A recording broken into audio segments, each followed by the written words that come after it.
اور پھر دوسرا ایکشن ہوتا ہے بالکل آنکھیں بند کر لینا. تیسرا سٹیپ ہوتا ہے پھر سر جھکا لینا, سجدہ کرنا جسے کہتے ہیں. تو یوں گیان دھیان کی جو ٹرمنالوجی ہے یہ بہت بنیادی حیثیت رکھتی ہے مسیحی ایمان میں, مسیحی کرسچن لائف سٹائل میں. پہلی بات کیا ہے کہ صبح جلدی اٹھنا, جی, فزیکلی, مینٹلی, اسپرچولی اپنے آپ کو تیار کرنا, جی, خداوند کے حضور بیٹھنا, 2 زانو ہونا, دعا کرنا, خدا کی ستائش کے گیت گانا, کلام مقدس کا کچھ حصہ, بہت سارا نہیں, کچھ حصہ مطالعہ کرنا, اور مطالعے کے بعد پھر آنکھیں بند کر کے ہاتھ جوڑ کے پورا دھیان خدا کی طرف لگا دینا. وہ دھیان ہے. پہلے گیان کی بات کی ہے, پھر دھیان کی بات کی, پھر دھیان خدا کی طرف لگانا.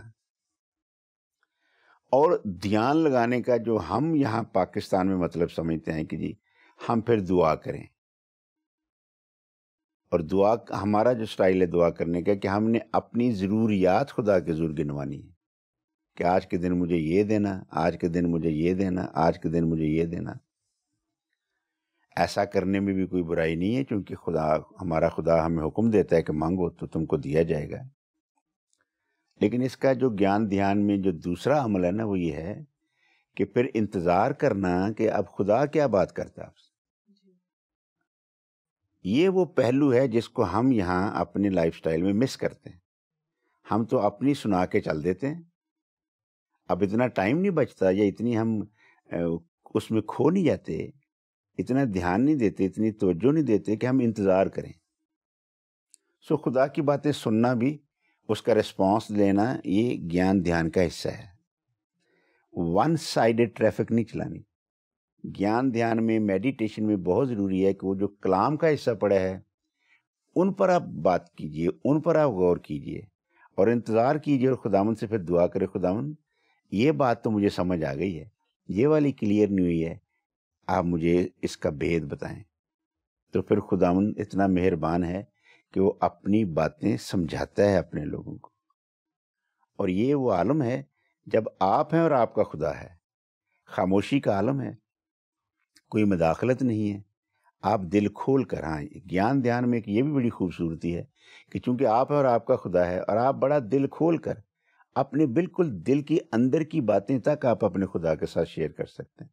عام لوگوں کے ساتھ تو شاید شیئر کرنا کے درمیان ہوں تو پھر خدا کے ساتھ شیئر کرنا مشکل ہو جائے, لیکن کتنی ہماری ضروریات جو بڑی پرسنل ہیں, اور وہ گیان دھیان کا ہی ایک ایسا وقت ہوتا ہے کہ جب آپ اپنے خدا کے سامنے اپنا دل کھول کے رکھ دیتے ہیں. اور جو گیان دھیان کی ٹرم عام طور پر لوگ دنیا لیتی ہے, وہ لیتے ہیں کہ جی کسی جنگل میں نکل جانا, کسی ویرانے میں نکل جانا, اور وہاں جا کے تنہائی میں گفتگو کرنا. نو, بائبل مقدس میں یوں تعلیم دیتی ہے کہ یہ غیر قومیں کرتی ہیں, زور زور سے بولنا, اونچی اونچی بولنا. بائبل مقدس میں, انجیل مقدس میں تو لکھا ہے غیر قوموں کی طرح بک بک نہ کرو. وہ سمجھتے ہیں کہ ہمارے زیادہ بولنے سے ہماری جلدی سنی جائے گی, بلکہ ہمیں سٹائل کیا دیا ہے, اختتام کی بات کروں, گیان دھیان کے اختتام کی جو پھر یہ بات ہے, ہمیں جو تعلیم دی گئی ہے کہ جب تو دعا کرے تو اپنی کوٹھری میں جا, اپنی کوٹھری میں جا, اکیلے میں جا. سولیچیوڈ اس کے لیے لفظ ہے, بالکل تنہائی میں, اکیلے میں, دروازہ بند کر کے, پوشیدگی میں اپنے باپ کے ساتھ, اپنے خدا کے ساتھ گفتگو کر, کیونکہ وہ پوشیدہ باتیں سننا پسند کرتا ہے, اور پھر وہ پوشیدگی میں ہی بڑی خاموشی کے ساتھ ہی اس کا بدلہ بھی دے گا آپ کو. وہ جتنی اس کی بلیسنگز ہیں, بدلہ کیا مطلب, جتنی اس کی بلیسنگز ہیں نا, وہ پھر اسی طرح آپ کو چپکے سے خدا اس کی بڑی بلیسنگ دے گا. آپ خاموشی سے اپنی بیٹی کے لیے دعا کر رہے ہیں, اپنے بیٹے کے لیے دعا کر رہے ہیں, خدا بھی بڑی خاموشی کے ساتھ اس کی کامیابی کی نوید سناتے ہیں. سو یہ وہ سٹائل ہے گیان دھیان کے, ابتدا کیسے کرنی ہے اور اختتام کیسے کرنا ہے. سو خدا کے ساتھ اکیلے میں گفتگو کرنے میں, اکیلے میں دعا مانگنے میں, گیان دھیان میں وقت گزارنے میں, کلام کے بھید سمجھنے ہیں تو وہ گیان دھیان میں ہی سمجھ جائیں گے. جب تک آپ خدا سے مانگیں گے نہیں سیریسلی, گیان دھیان میں ایکچولی سیریسنس چاہیے, جب تک آپ سیریس ہو کے عزت و احترام کو ملحوظ خاطر رکھتے ہوئے جب تک آپ خدا کے ساتھ اکیلے میں گفتگو نہیں کرتے، پھر وہ برکات آپ کے پاس نہیں آتی ہیں۔ شکریہ سر، آپ نے اتنا خوبصورت جواب دیا ہے، اور یقیناً میرا دل بہت خوش ہے جتنا آپ نے تفصیل سے بتایا ہے، اور مجھے بہت خوشی ہوئی ہے اس ڈسکشن سے جو آپ نے کی ہے۔ ناظرین، ہم یہاں پر نوٹ کریں گے کہ میڈیٹیشن اور گیان اور دھیان یہ سب ایک جیسی چیزیں ہیں۔ ایک مسیحی کے لیے یہ ضروری ہے کہ وہ صبح سویرے اٹھے اور خدا کے کلام پر میڈیٹیٹ کرے، اور یہی میڈیٹیشن اس کو دن بھر کے لیے تقویت اور قوت عطا کرے گی کہ وہ خدا کے ساتھ چلے۔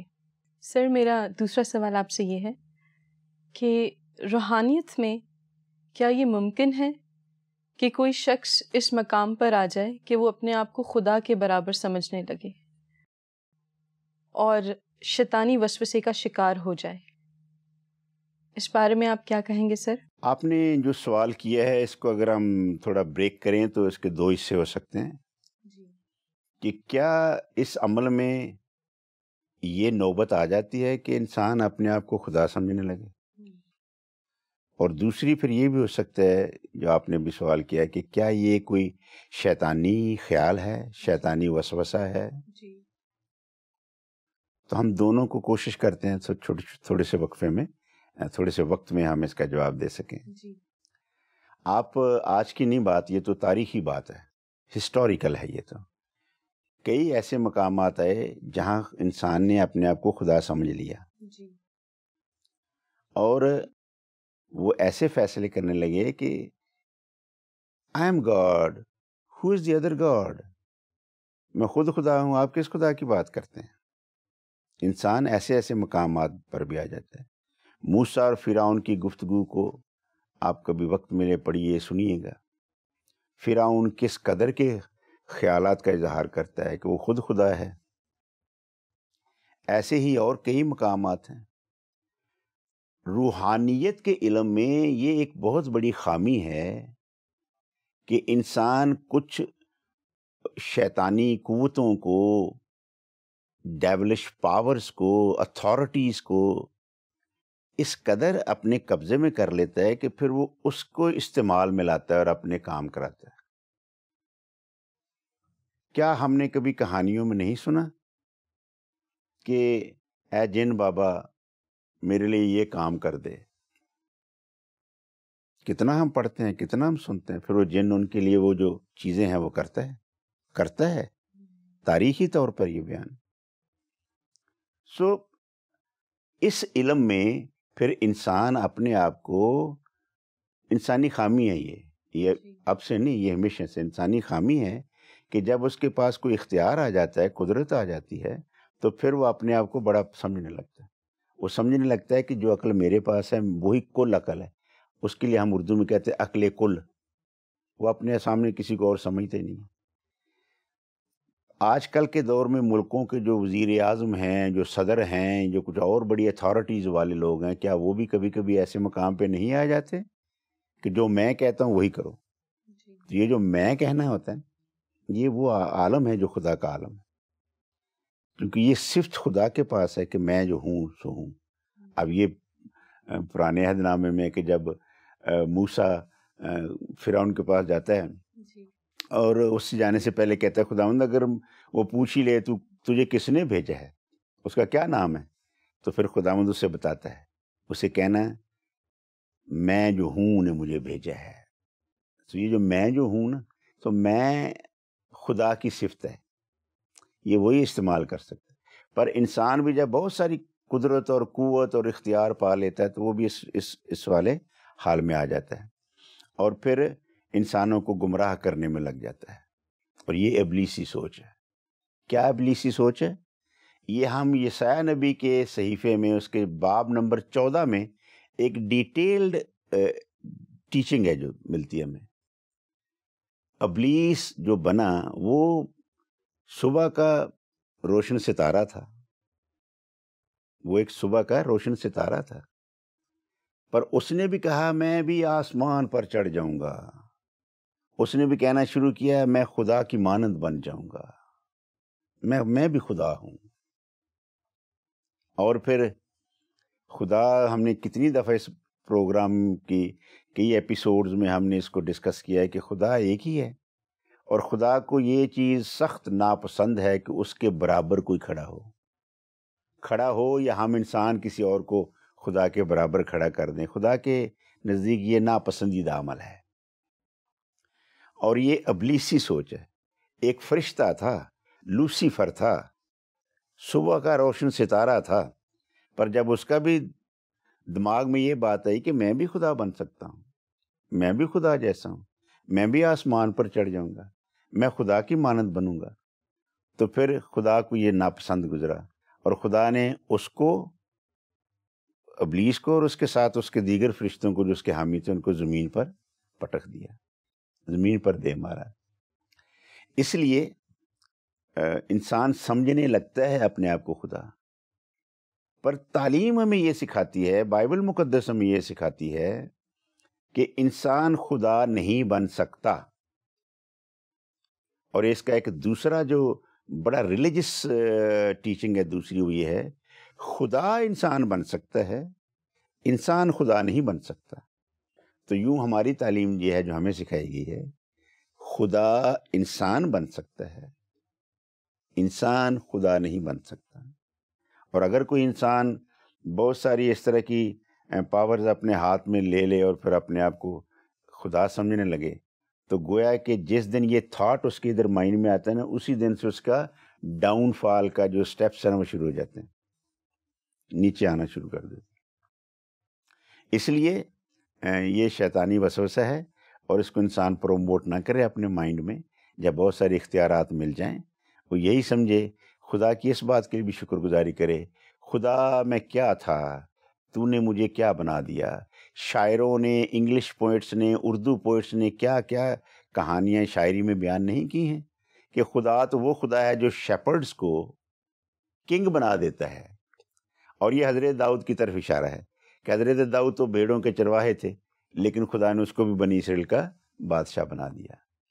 لیکن ہم خدا کا شکر کرتے ہیں کہ یہ وہ لوگ تھے جنہوں نے ہمیشہ اپنے آپ کو خدا کی تابعداری میں رکھا اور اپنے آپ کو ابلیسی وسوسوں میں نہیں ڈالا کہ میں بھی خدا جیسا ہوں.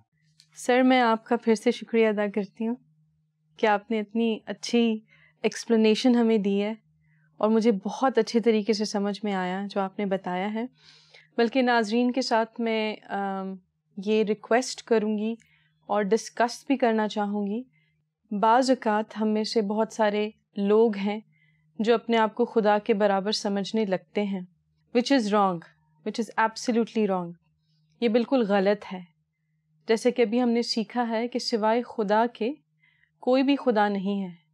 نہ انسان خدا بن سکتا ہے اور نہ ہی انسان خدا کے برابر آ سکتا ہے. شکریہ سر آپ کے مؤثر جواب کے لیے.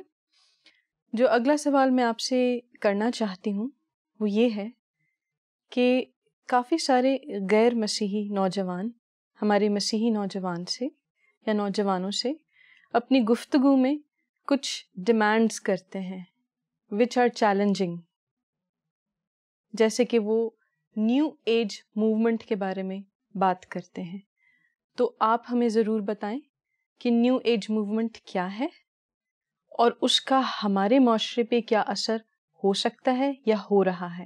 نیو ایج موومنٹ ایک بالکل نئی تحریک ہے جو اس وقت پوری دنیا میں پھیل رہی ہے، اور